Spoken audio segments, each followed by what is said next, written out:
ऐसे ही कोई मोदी नहीं बन जाता।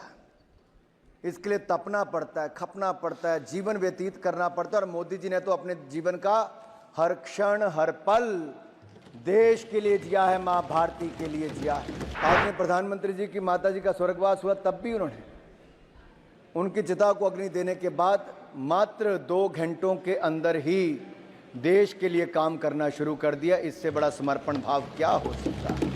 पहला शीश कहीं पर झुकाया तो संसद की पहली सीढ़ी पर झुकाया और दुनिया के इस महान लोकतंत्र को, मदर ऑफ डेमोक्रेसी को नमन करते हुए अंदर आए। और अंदर आकर भी अगर शीश कहीं झुकाया तो बाबा साहब अंबेडकर के संविधान पर शीश झुकाकर।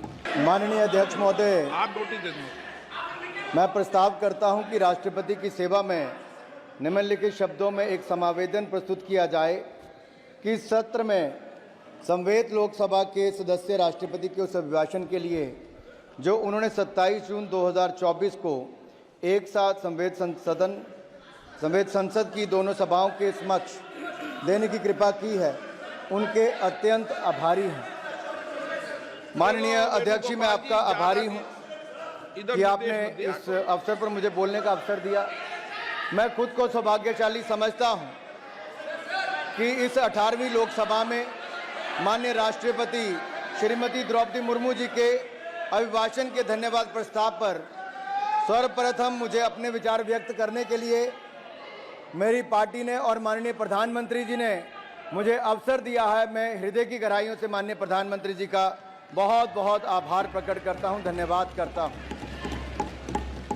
माननीय स्पीकर महोदय, आप एक बार फिर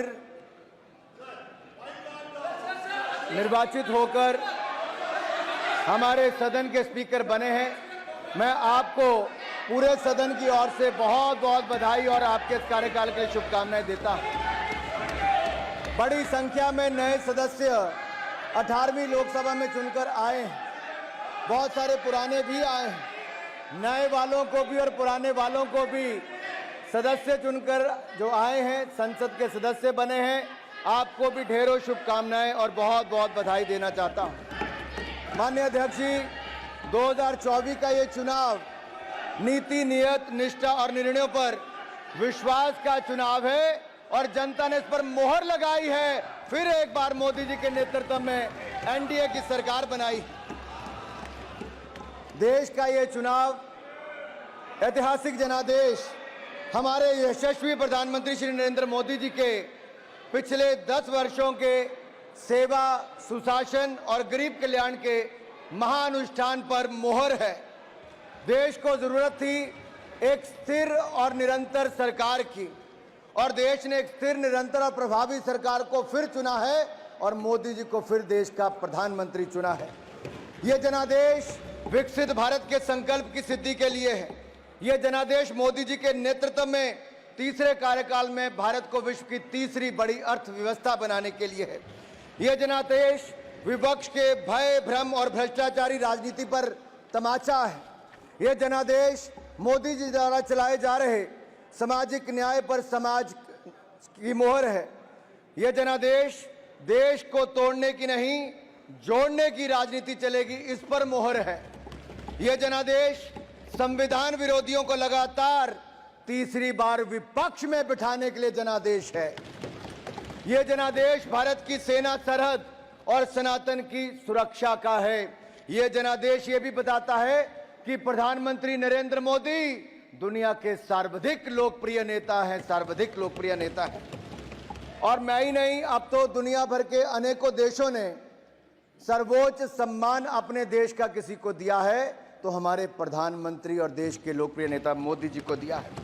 मोदी जी कैसे नेता जिनको यूएस कांग्रेस में एक बार नहीं 2-2 बार अपनी बात रखने का अवसर मिला है। माननीय अध्यक्ष जी, ऐसी अनेकों बातें, लेकिन ऐसे ही कोई मोदी नहीं बन जाता। इसके लिए तपना पड़ता है, खपना पड़ता है, जीवन व्यतीत करना पड़ता है। और मोदी जी ने तो अपने जीवन का हर क्षण हर पल देश के लिए जिया है, मां भारती के लिए जिया है। और मैं इसलिए भी कहना चाहता हूं कि हम सबको ज्ञात है कि 2001 में जब वो गुजरात के मुख्यमंत्री बने तो तब से लेकर अब तक 23 वर्षों में एक दिन की भी छुट्टी अपने लिए नहीं ली, अपना जीवन जनता के लिए समर्पित किया है। इससे बड़ी बात क्या होगी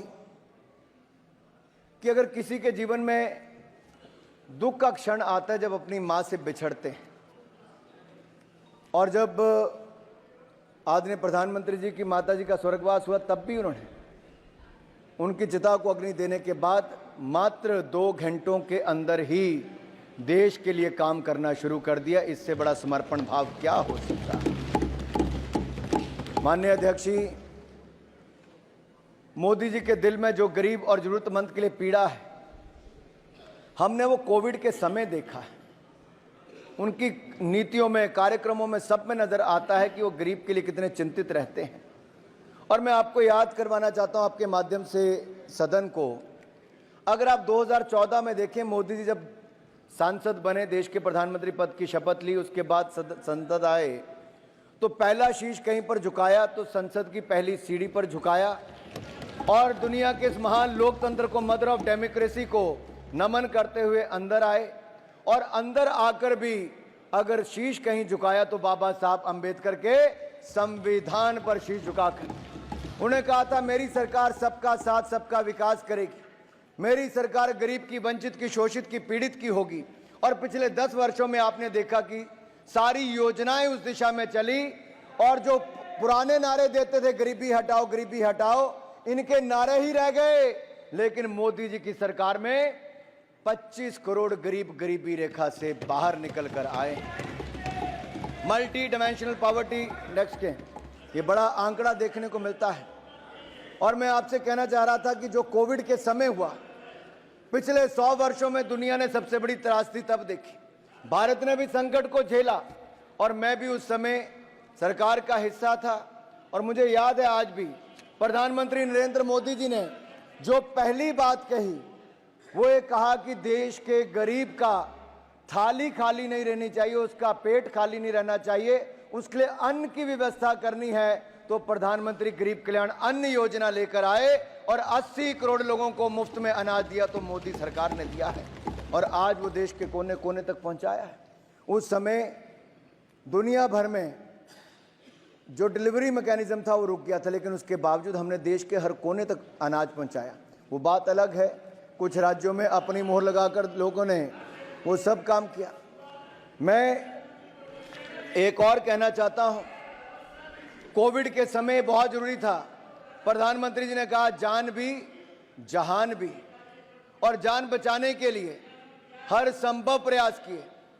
जो पहले हमारे देश में होता था कि 40-40 साल दुनिया भर से वैक्सीन आती थी, इंपोर्ट करने में पुरानी सरकारें लगी रहती थी। आत्मनिर्भर भारत ये केवल सोच नहीं, ये केवल संकल्प नहीं, उसको सच करके दिखाया। भारत ने अपनी 2-2 वैक्सीन को बनाया और 220 करोड़ वैक्सीन मुफ्त में लगाई। आज इस सदन में कुछ लोग ऐसे भी बैठे हैं जो भारत की बनी वैक्सीन पर ही प्रश्न चिन्ह खड़ा करते थे और कहते थे कि वैक्सीन मत लगाओ, ये हो जाएगा, वो हो जाएगा।